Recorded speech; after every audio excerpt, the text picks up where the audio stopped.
తిరిగితేనో, సంకలో Bible పట్టుకుని తిరిగితేనో, కనిపించిన ప్రతి ఒక్కరికి ప్రైజ్ లార్డ్ అని చెప్పుకుంటూ తిరిగితేనో, రోజులో ఒక 5 గంటల 6 గంటలు ప్రార్థన చేస్తున్నానండి, లేదంటే బహిరంగ కూటాల్లో ప్రసంగాలు చెప్తానండి, పెద్ద పెద్ద స్టేజ్లు వేస్తున్నాం, ప్రార్థనలు పెడుతున్నామంటేనో, ప్రార్థనలోకి వెళ్ళి పాటలు పడితేనో, స్తుతి చెప్తేనో కాదు. క్రైస్తవ్యం అనేది క్రీస్తు తత్వాన్ని కలిగినప్పుడు మాత్రమే అది మనకి ప్రాప్తిస్తుంది.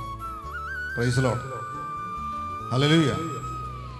ఈ దేవుని వాక్యం ఎప్పుడైతే మన హృదయాలలో భద్రపరచబడి దానిని మనం ఆచరిస్తామో, చదివే ప్రతివాడు కాదు, పట్టుకుని తిరిగే ప్రతివాడు కాదు, ఆచరించేవాడు మాత్రమే క్రీస్తుకు చెందినవాడు.